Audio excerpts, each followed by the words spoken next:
In this episode, Paul Maxwell and I talk about Reformed theology and its effect on people who have undergone trauma. I hope you enjoy the conversation. Welcome, Paul Maxwell. How are you doing? Doing great. Thanks so much for having me on, Wyatt. Oh, thanks for being here. It's good to be able to talk to you. I've followed you a little bit online, so this is the first time we get to really be face to face, even though I know it's the internet, but we're still somewhat face to face. Yes, we are. This is better than whatever else there is out there, I think, for I sure. think I think so. Um, Yeah. would you mind just kind of briefly introducing yourself so that anyone listening can kind of know who Paul Maxwell is? Yeah, sure. So I am from Hyde Park, New York, about an hour and a half north of New York City, right on the Hudson River. Became a Christian at a Youth for Christ event when I was 16. And I spent a few years in sort of the Assemblies of God context. There's not really a heavy evangelical presence up in upstate New York. There's a few places. I think there's an Acts 29 church in Troy, and there's some, things going on there, but, it's pretty sparse. And so eventually I found an E-free church there, Mm. and the pastor there discipled me. And up to that point in my life, I had planned to go to West Point Military Academy my whole life. That was my whole life's dream. And then I became a Christian, and I just had this deep desire to understand God's word. And the notion that I could learn Greek and Hebrew was absolutely insane to me. And the pastor who discipled me was from Moody Bible Institute. So he said, listen, man, why not go to Moody? Yeah. And so that's what I did. And I wanted to study the languages there, and didn't even know what I was signing up for. I'm sure much like yourself, when you like, what makes you want to study the languages certainly does come true to some degree, but then what you're actually getting yourself into is a whole nother story. But that was just a ton of fun for me at Moody. Moody was just a total blast. Good. Learning from just some of these amazing guys with really pastoral hearts, but who could really challenge me to think for myself, read sources that weren't comfortably within our tradition critically. I mean, that was just so much fun. Really just learning how language works and learning how to think was just life-changing for me. And so there I encountered Cornelius Van Til, who I loved, but I considered theology more of a hobby. I didn't really like systematic theology so much. I considered myself more of a bib studies guy, and I really wanted to study with Greg Beale. And at the time, he was at Wheaton, and I said, hey, man, I want to do this biblical exegesis program that you've written here. This is amazing.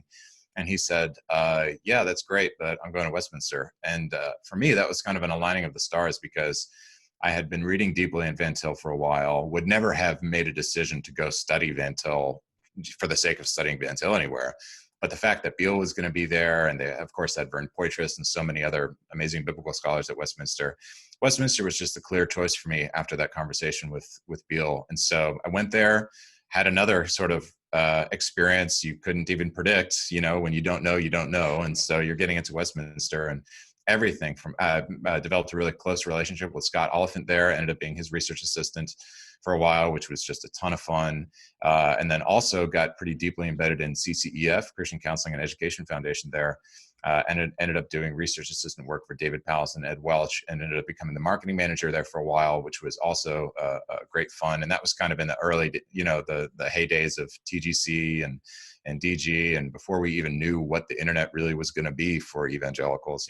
Twitter had been a thing for like 3 or 4 years at that point. So things were fun back then, I suppose. And so at that point, I had a conversation with David Powlison and a few others who were just saying that not much has been done on trauma from an evangelical perspective, or from a biblical counseling perspective. And those were the tools I had to conceive of the task at that time. But I was working through some things from my own past. So I was looking into the issue of trauma as a potential tool to classify some of the experiences I had gone through, but I didn't really know what it meant, and I really was skeptical about its utility for me, and its relationship to theology was dubious. As I was reading more and more, trauma is basically the word that required the invention of the term concept creep, because the term just changes so much. And even now in our culture, trauma has really, I think, become the term that it's the engine that's driving all of the change that's happening culturally for us right now, in ways that are so much bigger than we even could have imagined when we first starting applying this at a popular level, rather than just as a technical term to refer to, the experience of some kind of heinous act of evil or terrible suffering or something like that. So I wanted to do my PhD somewhere that could accommodate genuine biblical engagement with that concepts, but also would give me the liberty to learn as much as I wanted to learn from secular psychology. So the only place that I felt could really hold the tension of those things was, well, it's not really about the place so much as it is about the advisor, right? You have your PhD, you understand that. So Kevin Van Hooser and I had been building a relationship for quite a long time at that point. And he and I had this conversation going about trauma and just kind of the interdisciplinary task in front of many new evangelical PhD students. And I thought, this is what I want to do. You know, I had working with Scott Oliphant at Westminster, I was really interested in the issue of the Trinity and divine condescension, simplicity, retrieving, you know, Reformed neo-scholastic categories to do constructive work today on that issue. But honestly, I just kind of became bored with it. I felt I had published 2 articles in Jets, one on simplicity and one on Trinity, on the eternal subordination of the Son. And I kind of just felt that I had answered those questions for myself. And so I wasn't really interested in devoting an entire dissertation on top of that to answering those questions. So I thought, you know, trauma really is the thing that I want to understand from a biblical perspective. So that's what I did. Went to Trinity Evangelical Divinity School to study with Kevin. While I was there, I taught philosophy at Moody, my alma mater, which was like my lowest paying but most enjoyable. It's my favorite job I've ever had in my absolute life. They could have asked me to pay them, and I would have still done it because it was just such a great experience.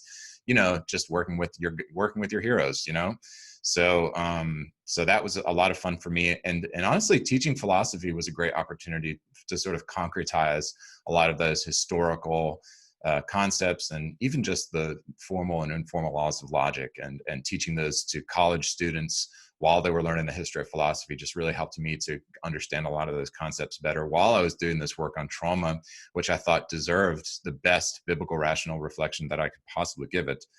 And so ended up finishing that in 2018, and that's going to be the book. It's a play on Kevin Van Hooser's book, The Drama of Doctrine. My dissertation is going to be published by Fortress Press in 2020. It's called The Trauma of Doctrine, and yeah, it's retrieves Reformed categories, but also highlights some of the ways that Reformed concepts are irrevocably problematic for the experience of trauma by a believer, and tries not to shy away from what the empirical evidence gives us about just some of the habits and patterns of the ways Reformed communities supply pastoral care in our cultural context and how that can inhibit things. But more significantly than that, the ways that maximalist conceptions of divine control and human moral corruption can kind of get in the way of some traumatic recovery for people sometimes. And you could do that kind of analysis with any theology. It's not to say Reformed theology is the bad for trauma, you know, people who are traumatized, but merely to say you could look at any theology and just kind of be open to the ways that those concepts, even rightly understood, can become obstacles to necessary recovery for people who have experienced a traumatic event. So I thought that it was appropriate for me to do it because when I was writing it, I considered myself as someone coming from a Reformed perspective. So I thought I'm not going to have the problem of being somebody who's looking to get a jab in at Reformed theology. But at the same time, you know, I was willing to take a critical look at my own tradition and say, you know, what are we really saying here? Because a lot of times when you have sort of a hagiographical approach to your own tradition, you end up missing a lot of the depth that's there because you're shying away from contradiction.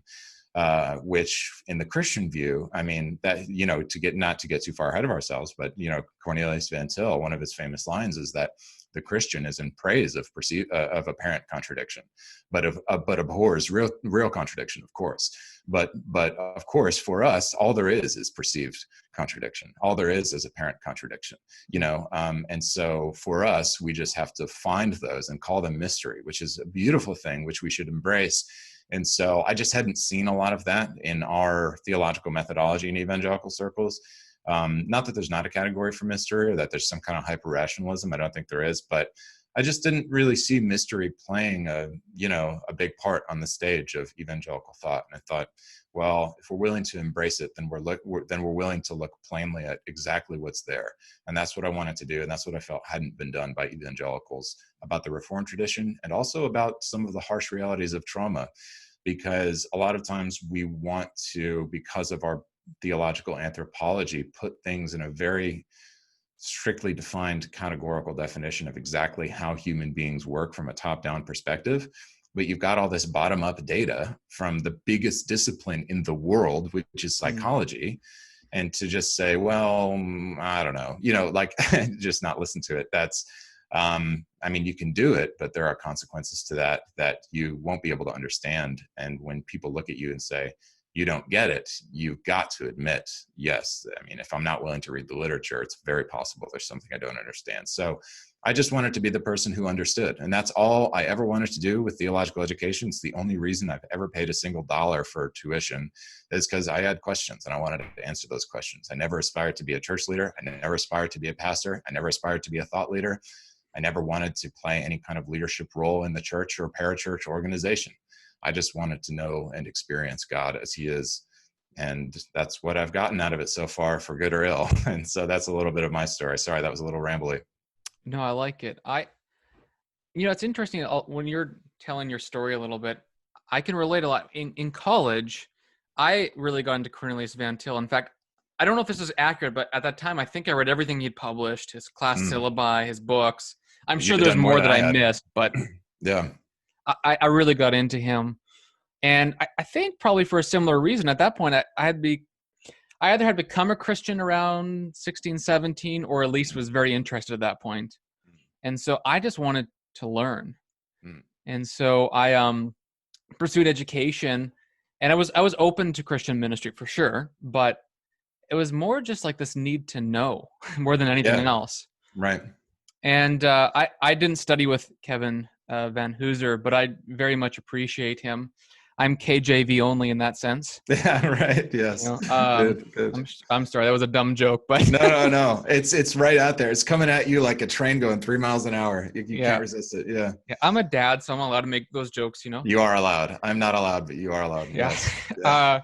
No, I really appreciated him, and I did my PhD too. And in one sense, it was just to know. It's not even the topic of my PhD that was totally drawn into, but it was really biblical theology on the Psalms. I just wanted to understand.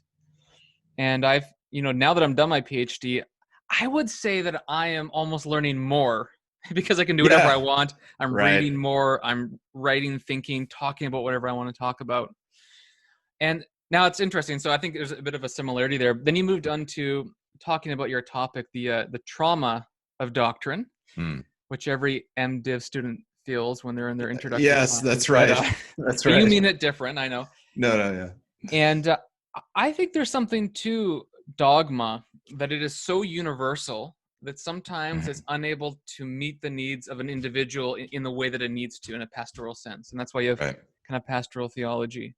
And I also think some of the things you said overlap a little bit with the larger discussion between kind of faith and reason, faith and science. Because you brought up the idea that some of our reformed categories, probably of anthropology, seem to conflict or maybe are not helpful to use when we're dealing with the complexity of human problems in terms of psychology and trauma. So I'd be interested for you to kind of maybe open up a little bit about that. Like maybe you could kind of summarize your book, or just kind of off the cuff explain what sort of reformed categories do you find to be troublesome or unhelpful in the discussion, when it comes to the discussion of trauma? Yeah, that's a very good question. So I wasn't prepared to summarize it, but I mean, I think, or just pick one that's interesting to you. No. But I'm happy. I'm eager to answer your questions. So let me just sort of frame my approach to relating trauma to Reformed theology, because I don't think of it, first of all, as an integrative task, because that assumes that the two are categorically comparable in some way, right? And I don't think they are as closely, categorically related as we might think. So I think before we even talk about integration, we have to talk first about understanding and conception. And so when it comes to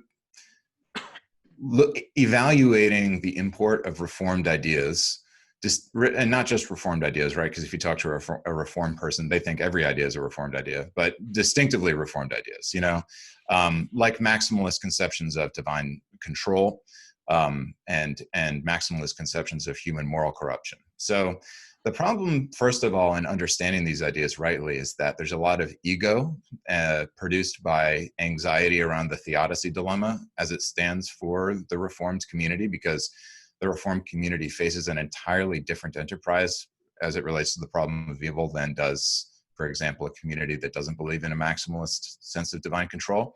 And there are appeals made to Calvin as though he had solved this problem internally in his system, or others, right, who say, well, there's a difference between God's decretive will and his permissive will, and all these kinds of things. But at the end of the day, the Calvinists believe that God looked at the potential rape of a little girl and said, yep, that's happening. That's happening by my will, right? And that's a problem. And then Calvinists shy away from that. And the fact is that's a deep problem, and that every single person who's traumatized has to look at all of the heinous evil they've experienced in life and say, God said yes to this. Not just yes, but not only that he couldn't have prevented it, but this was according to his will, which really puts you in a state of cognitive dissonance as it relates to God, because then if all I can trust him for is my salvation and everything else is just left up for grabs, then what are we even doing here? Right? And so these are just some of the psychological tensions that Reformed theology can tease out in a person. Now, I want to be really careful, because I don't believe the Calvinist doctrine, and by the Calvinist doctrine, I mean Calvin's doctrine of divine control, which is actually stronger than a lot of modern Reformed conceptions of divine control and sovereignty. But the Calvin's own conception of divine control, I don't think there's anything wrong with the idea per se, nor his conception of human moral corruption. And I don't think, and I say this as much because such a statement would be absurd, to say this idea is traumatizing, right?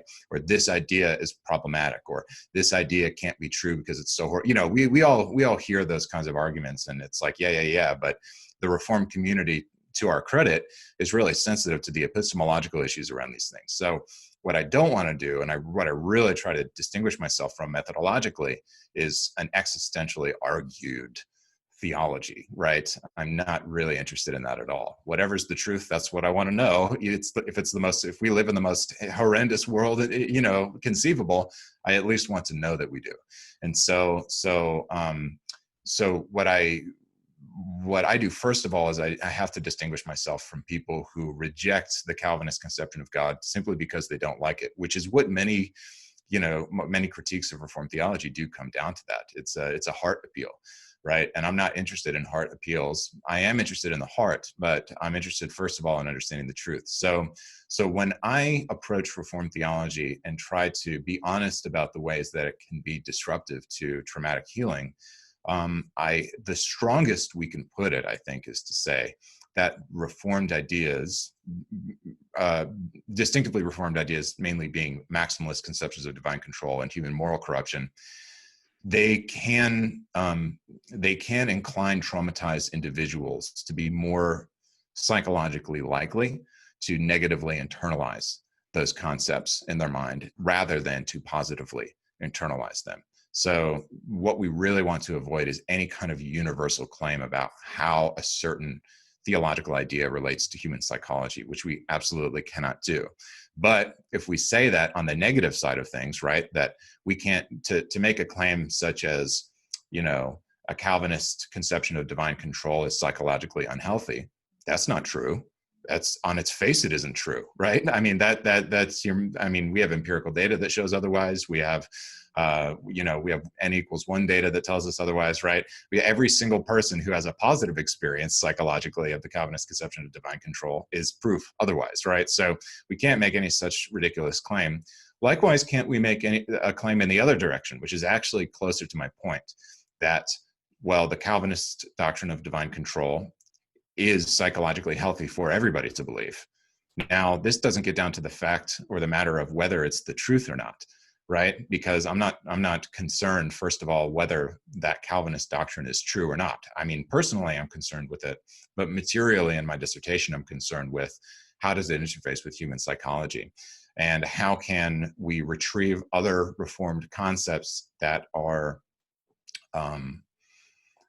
closer to the traumatic wound itself, to the traumatic wound site itself, to give us a little bit more ability,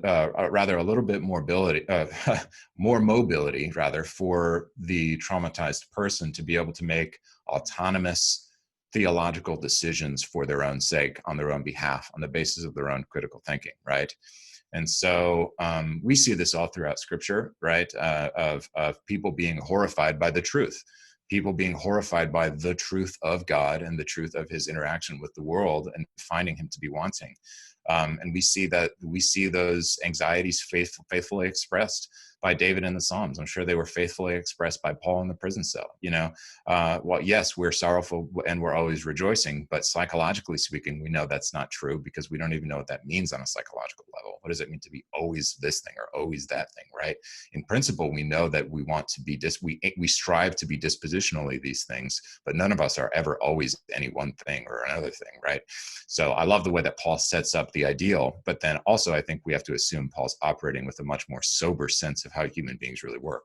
So when it comes to how the Reformed doctrines relate to trauma, I won't go so much into the details of my argument, because I think that could really consume a lot of our time needlessly, perhaps. But I will say that my basic thesis is that maximalist conceptions of divine control and human moral corruption, which are a faithful reading of John Calvin, produce a uniquely problematic issue for Reformed theology as it relates to the problem of evil that can't be erased away by saying, oh, well, you don't really understand the problem of evil. Oh, well, you don't really understand the Calvinist doctrine of sovereignty. Oh, you don't really understand the Calvinist doctrine of human depravity. No, I do.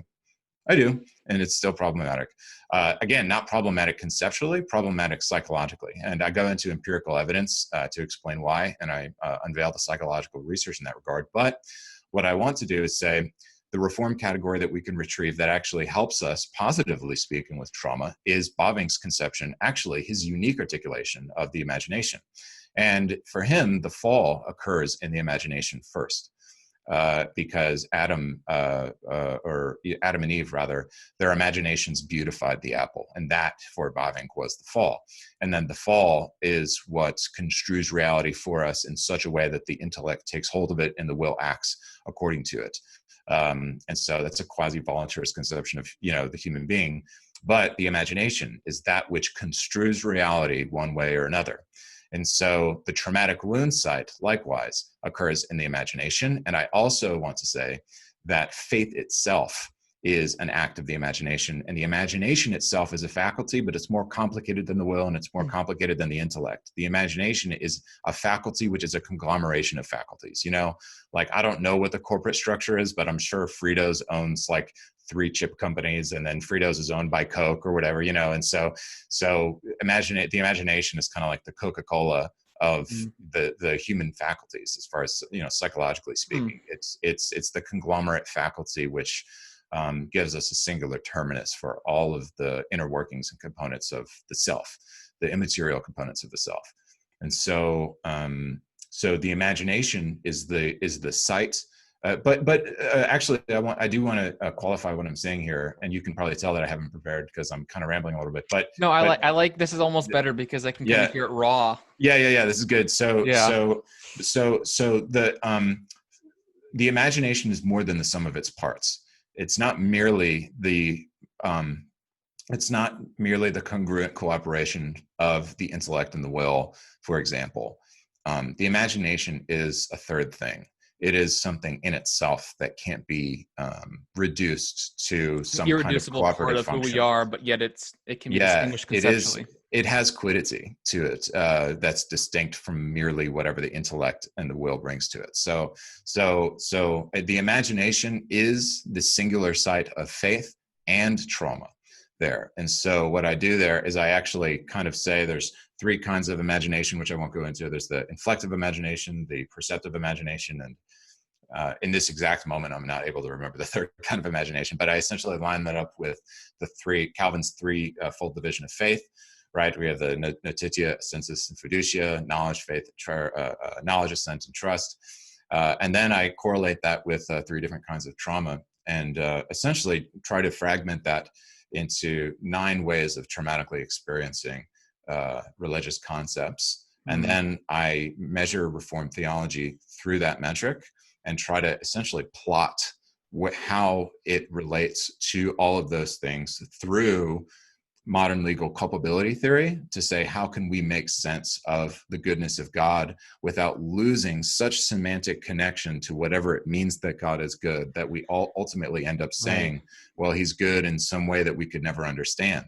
Because if that's true, then when we say that God is good, we're truly saying something we don't understand, right? Now we're in the realm of Meister Eckhart. Now we're beyond Thomas Aquinas. We're beyond Duns Scotus. Or mystics at that point. And so what I'm trying to do is I'm trying to rescue Reformed theodicy from mysticism, which in its current form, it is. It's an Eckhartian mysticism. And so I'm trying to rescue it, not in the Gordon Clark, Duns Scotus, and hierarchy, chain of being way, where if I say God is good, it has to mean exactly what I think the word good means, right? Which is that rationalist perspective. We have to respect the doctrine of analogy, but the doctrine of analogy insists on some semantic continuity, right? And so to the degree that there's semantic continuity between my word good and the attribute of God, which is goodness, their legal culpability theory is relevant, because it's the most common sense, straightforward, direct way of measuring moral responsibility. I think what you're saying right now, this last point about the doctrine of analogy and God's goodness is so key. So key. I remember recently talking to a pastor about the justice of eternal perdition. And basically our answer is, well, it's not obvious how the justice works out. I mean, you could have a 13-year-old girl, different country born, kidnapped, abused, murdered. Right. And you could say, well, she was never heard the gospel. Right. And therefore her life was suffering to suffering to suffering. And now she's justly suffering further. Right. And so, the answer is, and I think this is an okay answer, especially if you don't know, is I don't know how that works out, but I trust God. And yet, what you're getting at is while I think that sometimes you do have to answer that way, it still is a bit of a punt, because there's an analogical concept of goodness.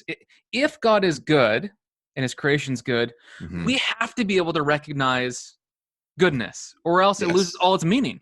Right. And even the fact that God commands us in Leviticus, and of course this is repeated by Jesus and throughout the New Testament, be holy as I am holy. So God himself insists on semantic continuity between the moral categories we use to understand him and the moral categories we use to evaluate ourselves. It becomes complicated when we say we use these moral categories to understand God, we use these moral categories to evaluate ourselves, but can we use these moral categories to evaluate God?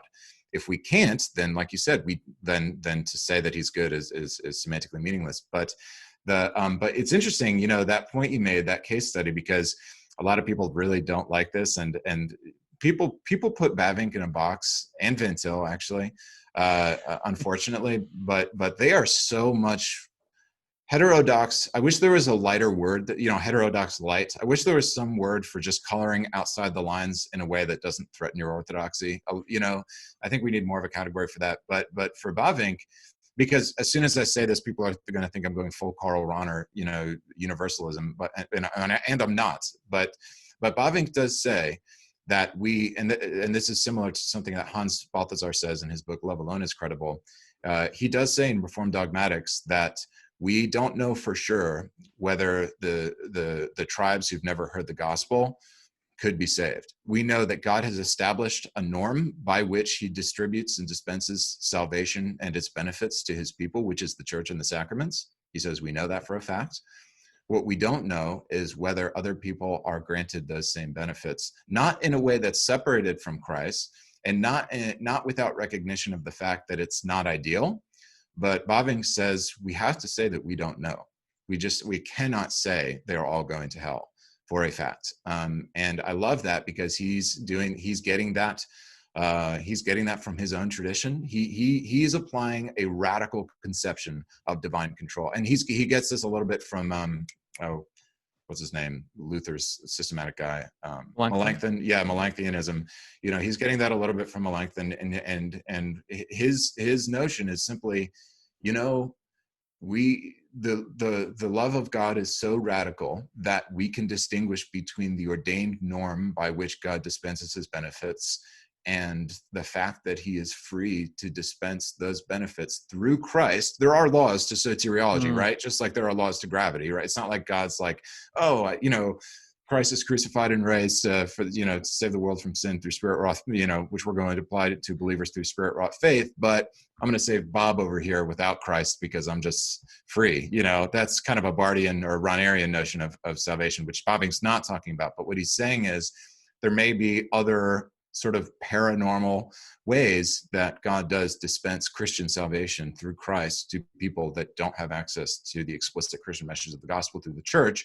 But he applies it not only, but his reasoning for that is for a way to explain how children outside the covenant could have faith. So what he's saying isn't that God can just give it to anybody, but that spirit-wrought faith can be prompted in anybody's heart, even the heart of an infant. And right, N.T. Wright has a great analogy for this when he talks about, he's actually talking about how, mentally handicapped people can receive salvation. And he says he conceives of the mind as a balloon, right? And when you blow into a balloon just a little bit, or when you blow into a balloon a lot, they're both just as full. And in the same way, you can add just a little bit of intellect to faith, and the faith is still just as full as somebody who can blow a ton of intellectual credibility into their faith. And so for him, he says, we don't always know what the modality of faith looks like, psychologically speaking. And that's what makes Bavinck such a powerful systematic theologian, is he understood psychology. And he was always striving to accommodate it in his systematic theology. So he says, in principle, because of the fact that I can accommodate infants outside the covenant being elect and actually experiencing spirit-wrought faith, I have to say the same things for, people in tribes that have never heard the gospel. And what I do is I actually apply that same thing. It's interesting. Kevin Van Hooser initially asked me to write. He has a personal relationship with somebody who, has Alzheimer's, and he said, "Why? Well, I'm interested in trauma. Why not write your dissertation on Alzheimer's disease?" And that catalyzed an idea for me. I thought, well, I think there's a categorical analogy there, even for Bavinck, because you apply the same thing to an infant, the same thing to a tribesman who's never heard the gospel, same thing to somebody with Alzheimer's disease. You have somebody that could potentially have spirit-wrought faith, can't add the explicit intellectual elements that we require of people who have heard the gospel to that faith. I apply it to people with trauma, because I look at that and I say, in the same way that Alzheimer's disease is a neurological disruption of your cognitive faculties, trauma is an imaginative wound and therefore a psychological disruption of those same cognitive faculties. And agency is diminished in a qualitatively similar sense in trauma as it is in Alzheimer's, as it is in infants, as it is for those same realities for which Bavinck tries to accommodate in his own sort of paranormal soteriology that he cultivates. And I just don't know another word for it. I mean, there are other ways. I suppose you could say alternative, or I don't know. I don't like any of those words because it sounds like you're trying to say something new, and I'm not. I'm just trying to accommodate new realities with old truths, right? And so that's kind of the place that I go. And the final place I go to bring an end to a complicated answer to a very simple question. In fairness, you did ask me what my dissertation was about, which is you never want to do that to someone. No, you don't. And so the final point that I make, actually, because I am a Van Tillian, I consider myself a Van Tillian, is that we needed to recover a Christian notion of autonomy. We don't like that word. Even my advisor, Kevin Van Hooser, was like, self-law, really? And it's like, okay, that's, first of all, that's the etymological fallacy. Second of all, we can say that we can recover autonomy without meaning metaphysical autonomy in the sense that Van Til rejects it, right? When I say autonomy, I'm talking about when I'm at work and I'm leading a project at work, and I ask my boss, hey, can I have a little bit more autonomy on this project? Would he be right to respond to me? Human beings don't have autonomy. We've known this since postmodernism. No, he knows what I mean. And the average person knows what I mean when I say autonomy, right? Self-governance, what Aristotle calls autocracy, right? It's the ability to self-govern according to your own principles, is that you are an individually self-governed person. It's what Jocko Willink means, right? When he talks about discipline, it's about having rule over yourself, which does not compete and is not competitive with God's rule over us. And the fact that we equivocate those terms is a huge hindrance to psychology and to the Christian ability to learn from psychology in a way that actually enriches all of the benefits we receive in our progressive sanctification through Christ. So that's as short as I could make it with zero prep. I like it. We said a lot, I think. Yeah. I do think it's helpful to kind of run through all those ideas. I think I interrupt you because I think the doctrine of analogy is so important. Somehow, when we say this is good, Yes. it is somehow true for us and for God.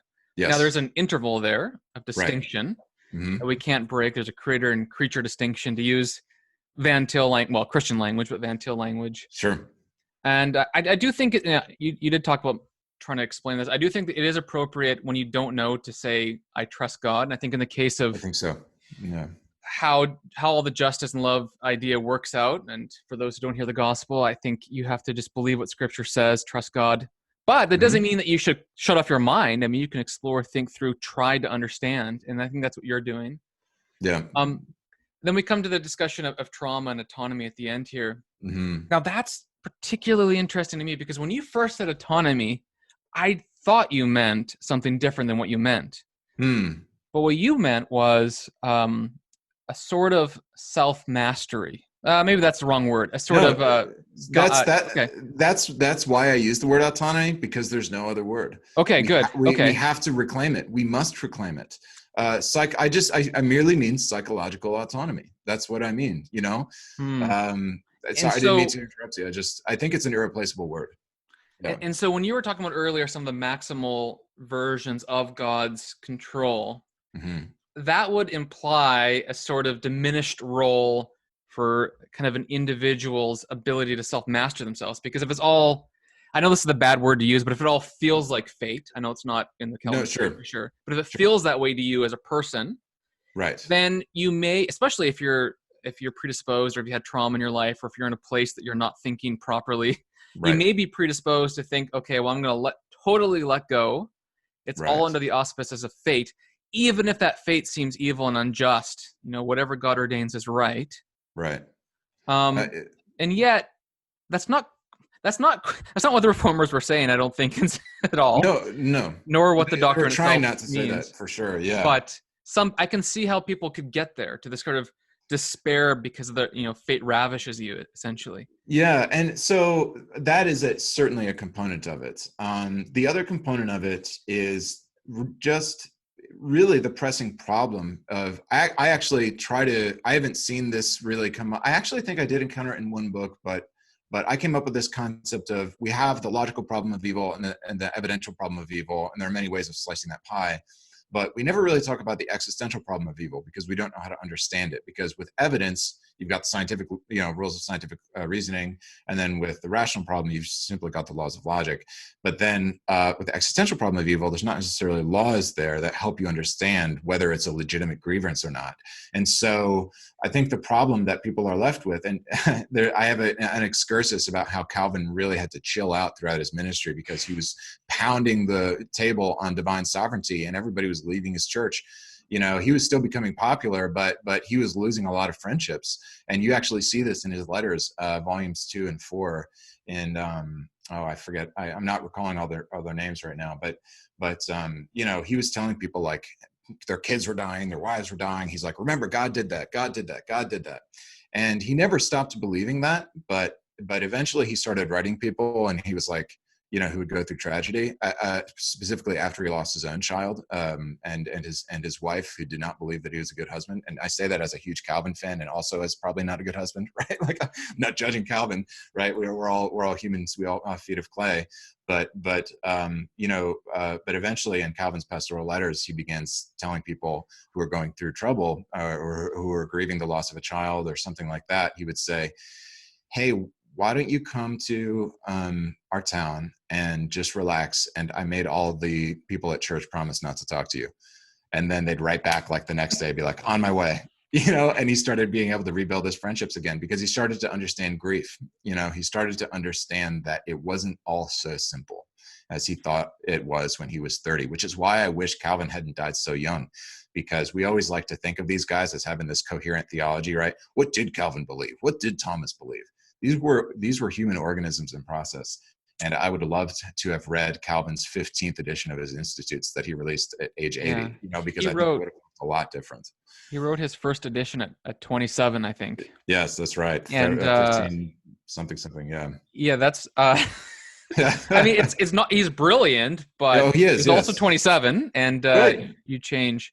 In fact, I've seen an argument that he increasingly learns and becomes a Chalcedonian throughout his revisions of the Institutes, and that Oh, becomes sort of really? a controlling motif. Interesting. He is certainly burdened by creedalism and wants to be faithful, but also wants to be faithful to the Reformation and his own personal conscience. That's one of the reasons that, two reasons Calvin's commentaries are valuable for us. Number one, he was one of the first humanists to really write commentaries. And so because he analyzed the text at the level of language rather than ideology, they're still useful for us.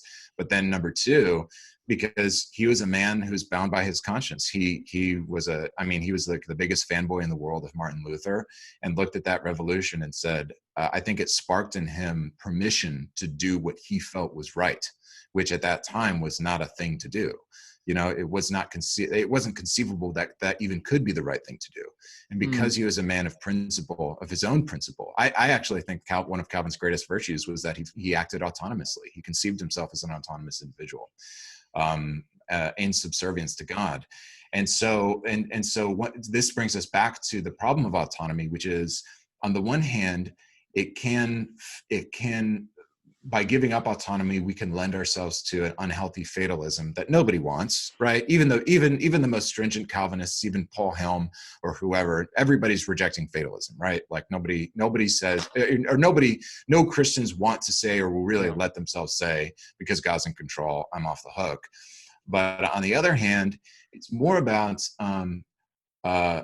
sort of pushing back on that notion and saying, there's that problem of sort of the zero-sum game of God's will and my will, which is not so simple as a zero-sum game. It's not a zero-sum game. But then there's the problem of dealing with God as the one who ordained your problems, and all your pain, and saying, can anything really make up for any of this? When we see Job, for example, lamenting the fact that he even exists, he blames his mom, he blames God, he blames everybody that ever played a role in the fact that he had to go through what he went through. And he says, what the heck, like what the actual heck? And at the end of the day, he just has to let go. He just has to let go. And so when he says that that he repents at the end of the book, we can't take that as Job repenting from sin, because it says in all that he did not sin.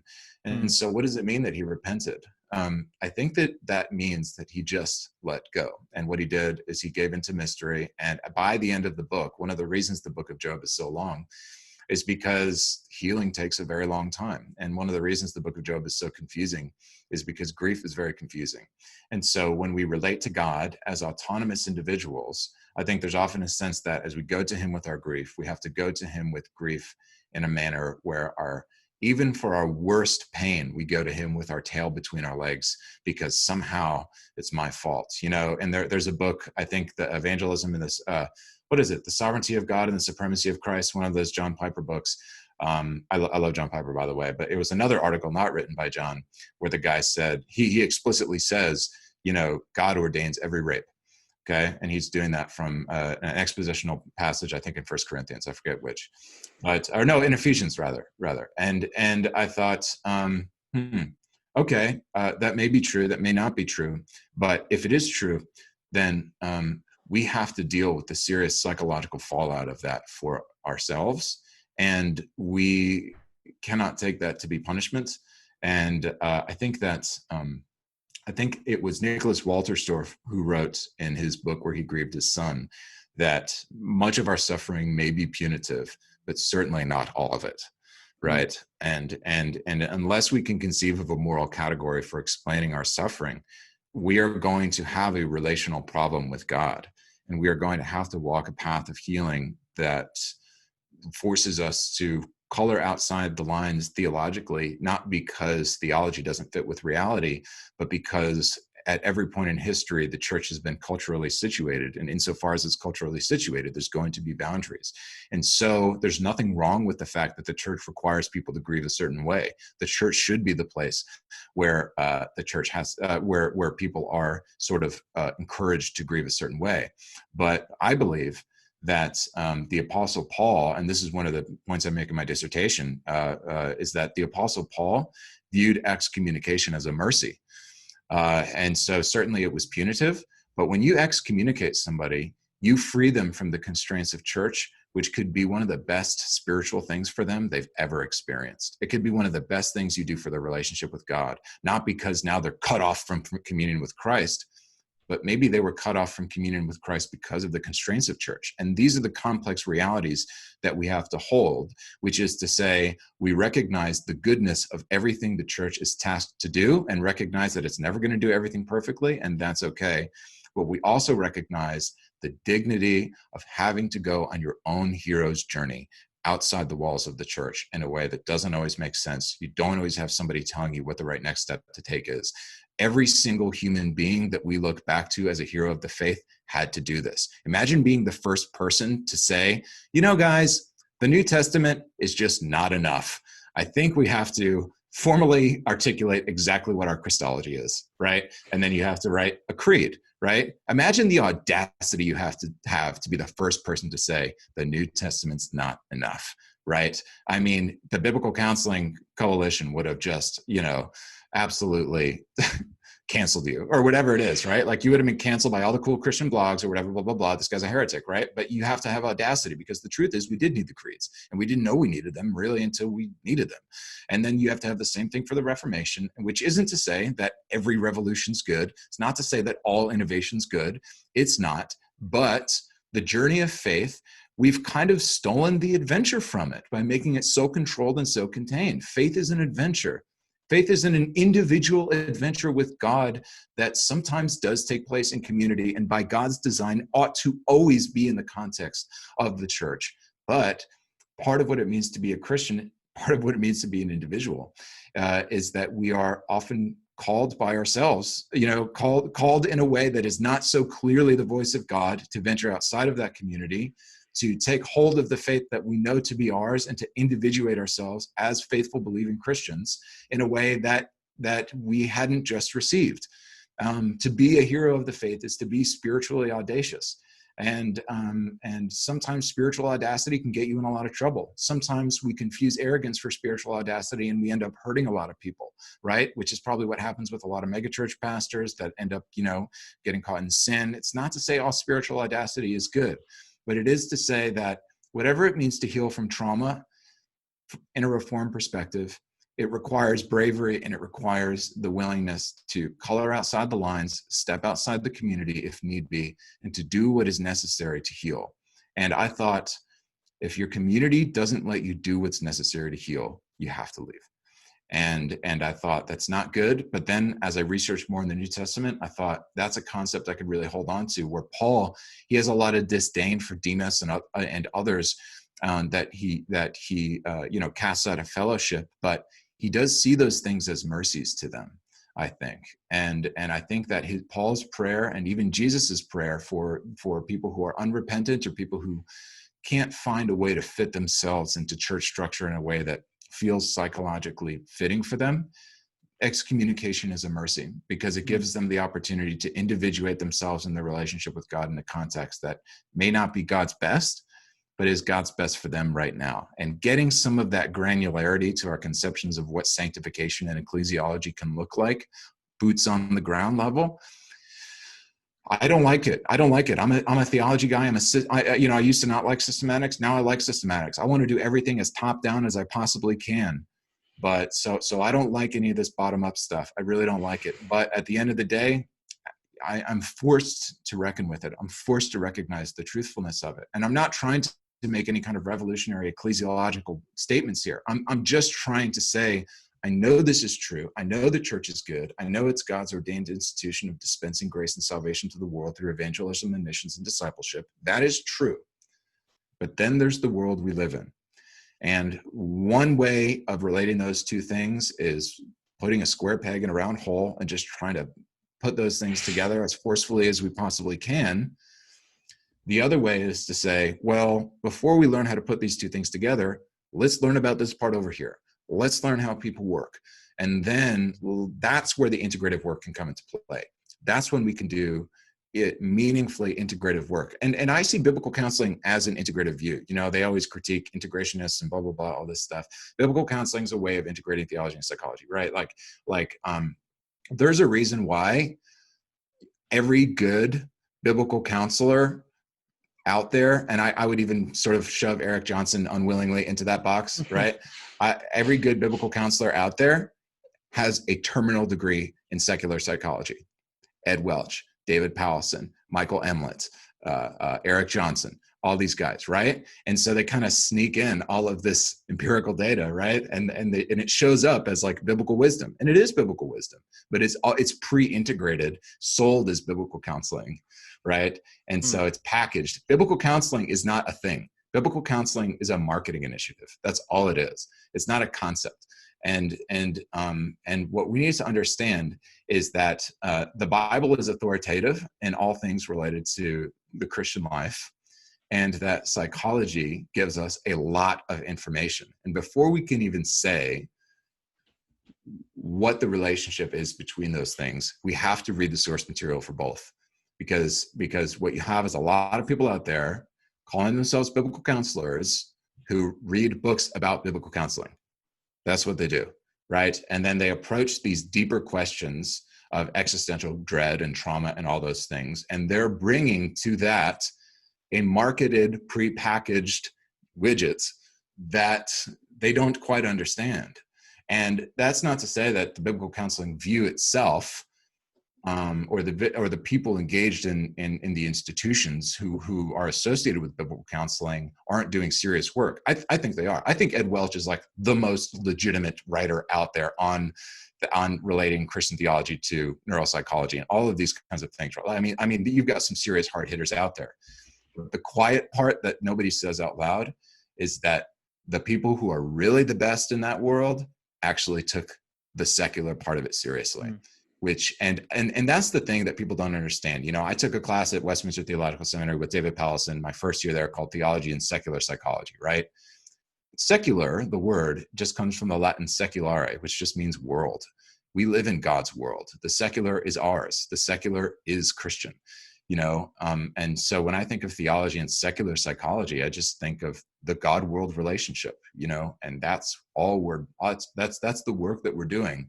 And when we dignify the secular as God's world, you don't have to be afraid of reading the data. You don't have to be scared of reading something in psychology. And that's the beauty of Vantillianism, right? That's the liberation that Van Til, our Lord and Savior Cornelius Van Til, right? But he doesn't give it to us, right? But that's the liberty Van Til's articulation grants permission to us, is that the first time I read Van Til, the existential release I felt was, I don't always have to be the smartest guy in the room now, right? I don't always have to be the smartest guy in the room, and Christianity can still be totally true, and I'm not an idiot for maintaining my conviction in that. Same thing with secular psychology. And that's what I loved about Powelson, which is so different from sort of the tone of biblical counseling conversations right now, is we can read all of psychology, and we don't always have to know what the answer is. Just like with Van Til, you can read a really sophisticated agnostic argument against Christianity, or some new article by Bart Ehrman that appeals to all these historical sources that say, listen to Joe Rogan who says, the New Testament was written in the 3rd century by a bunch of bishops, or something like that. And as ridiculous as some of these statements are, we may not have all the source material memorized in our heads in the moment to know why it's not true. And that's okay. And same thing with secular psychology. We can read that stuff, and we can do the deep work of integrating our biblical wisdom with all those facts, but we can't do that from a top-down way. We can't read the Bible and then look at psychology before we've even read a single word of a research article and say, I already know what I'm going to think about that. I already know what my conclusion is going to be.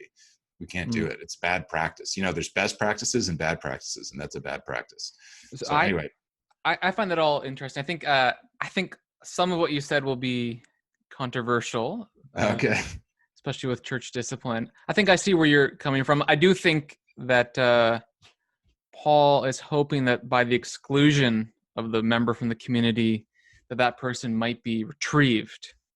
And so I do, right. I can see that. I do have to agree, though, with one thing you said afterwards, that those who are kind of their best in their fields are those who are ready to explore all possibilities, all data, and to be open to it. And Mm-hmm. well, I'm not a biblical counselor. I don't have a lot of experience in that world. It strikes me as reasonable that if you know the inductive studies that describe how humans work, Right. is generated by the data-driven studies, that you would have insight into how humans work, how habits are formed, how change happens, Mm-hmm. that could increase your ability to counsel according to Scripture. So I Mm-hmm. think that, I mean, that's my agreement with you. I think I'd probably say things a little bit differently, but I love to hear how you say it, because I think that's what's exciting about these kinds of conversations, because you shouldn't Yeah. always have to agree exactly, but to be able to Right. grow and learn from each other. I completely agree. That's what I love Um, about Eric Johnson. You know, he creates yeah, that whole charitable community of, he just wants everybody to like have good conversations, right? That's what I I love think about Eric. so. Yeah. One thing I found interesting is, like, when I read books, I'm often reading people with whom I disagree, because Right. how Right. else will I be self-critical enough to know maybe my blind spots, or how will I learn if I'm only reading someone that I Yeah. agree with?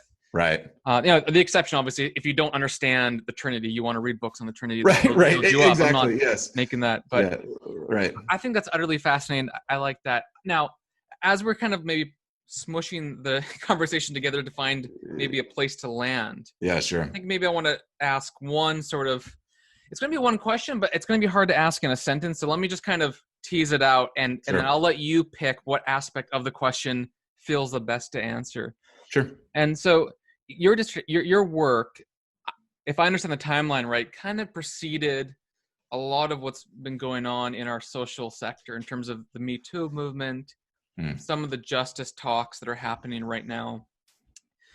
In response to that, a lot of reformed people or reformed-ish people have given counter proposals to deal with Me Too, to deal with social justice, to deal with, whatever it is, X, Y, and Z. You can just count all the, there's thousands of things Sure. out there.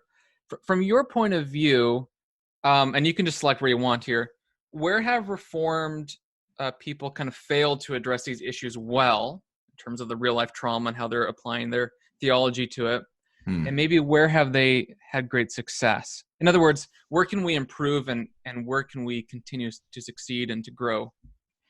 Wow. Yeah. You know, that's a really great question. I think some clear examples of kinds of things that are just furniture that should be in the room are institutions like Grace, you know, led by Boz Tchividjian, that is kind of a watchdog on all things abuse, and just needs to be out there giving everybody the best information that they can have, not only about abuse and recovery in church, but also doing real-time journalistic updates on some of these things, responding, consulting, being available. I think those kinds of parachurch ministries are important. These are institutions that don't have any kind of financial or organizational obligation to any one church or denomination or something like that. And I think having those third-party institutions, just like you have with accounting and legal and all that kind of stuff, you should also have probably with abuse, only because the church really is handling so many fragile and vulnerable people, from children to people who have been through horrendous things, even to veterans, who are another really, overlooked, traumatized group in the church. And so, and of course, first responders, right? I mean, there's just so many people who engage different kinds of trauma every single day that need to be handled well. And then I think Diane Langberg is a great example of somebody who is speaking truthfully about these issues right now. She's kind of laying bare a lot of the common sense conclusions that empirical research and psychology is giving us right now. But I think your question is deeper even than that, which is what should we be doing and when shouldn't we be doing? And right now, this is all so confusing. Okay, so politics, politics and individual life are being confused, and a lot of people think, well, politics is about people. No, politics is about peoples.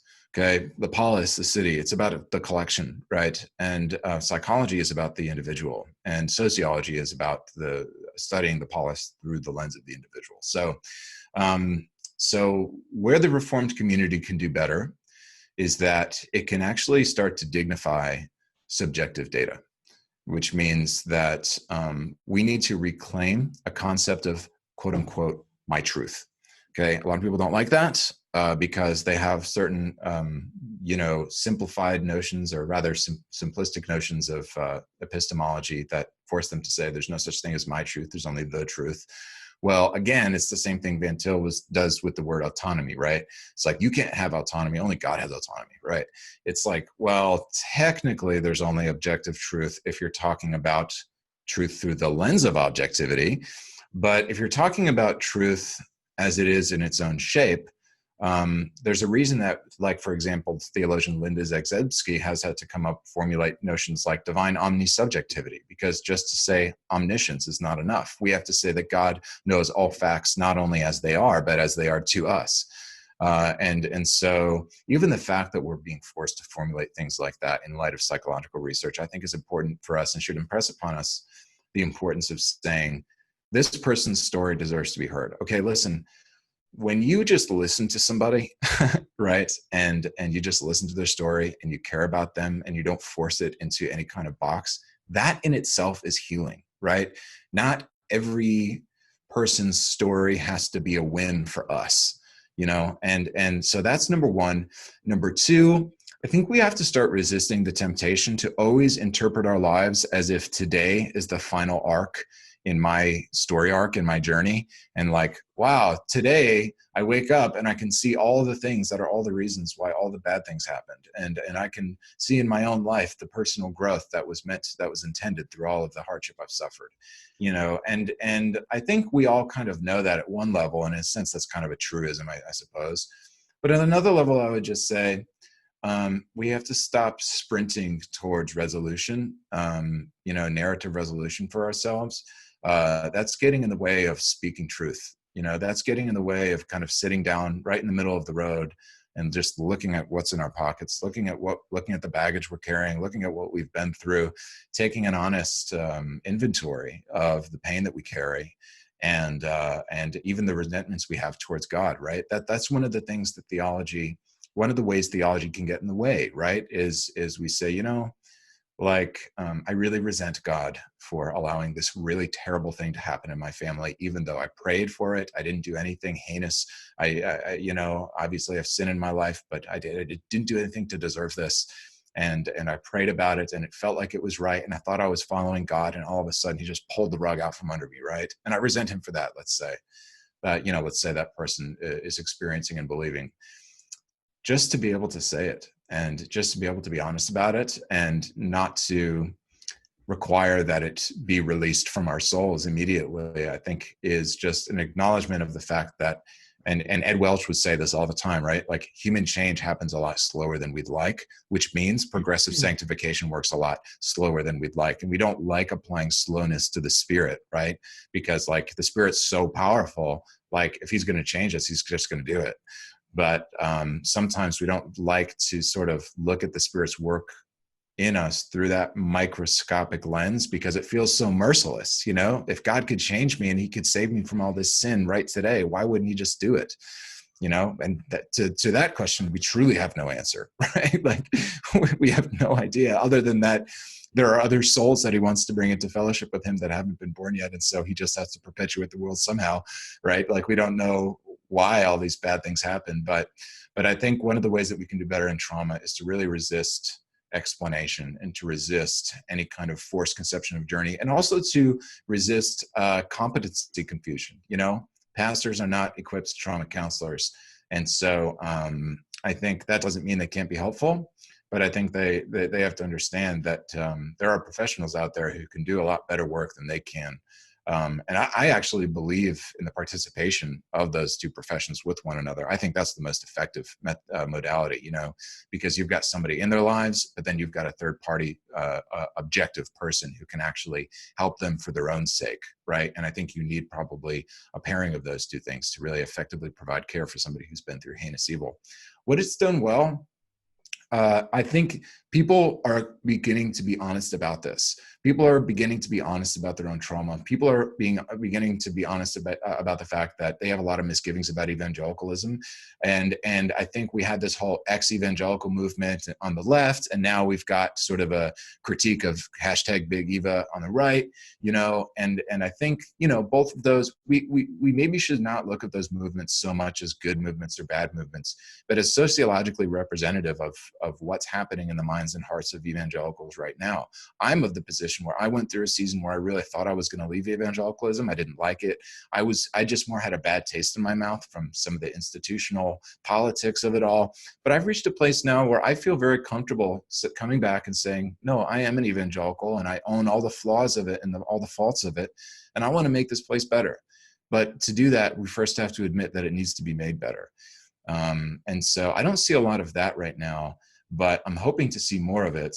And also just some of the great work that some great seminaries and Reformed institutions like Reformed Theological Seminary, they have a fantastic counseling program. Covenant Theological Seminary, I know they have a really great emphasis with, I think, Robert Winters over there with their psychology program, or Bruce Winters. I don't know, somebody with a seasonal last name doing good work in psychology over at Covenant, but so I think the Reformed community cares. I think the evangelical Reformed community wants to care, wants to do good. This is the credit evangelicalism doesn't get that they actually deserve. Evangelicals care probably more than anybody else in your life how you're doing and how they can pray for you and what they can do and how they can serve. I mean, these people treat you like gold, and are there abuses? Are there mistreatments? Are there people who say careless things? Are there people who don't understand trauma and they don't understand, all this stuff? And, are they the perfect people who are the perfect counselors with the perfect responses to everything? No, but these are the people that pray for you. These are the people that actually pray for you. They don't just tweet about it. They don't just post about it. They're actually sitting in their rooms in the morning, thinking about you, pleading to God on your behalf. That's why I am an evangelical, because evangelicals are the people that pray for me, for real. And I want to be in a community of people that pray for me and the people that I can pray for, and they're going to be honest with me and tell me how I can pray for them. And that is the one thing that if we're going to remain Christians who are healing from trauma, we can never give up on, is prayer. And prayer and community and praying for one another, because I think that is the great leveler here. I think that is the great leveler when all the things and how this concept is a good concept or a bad concept, or it's harmful or it's helpful. If I can come together with somebody else in prayer and I know they're lifting me up to God, what more can I ask from them?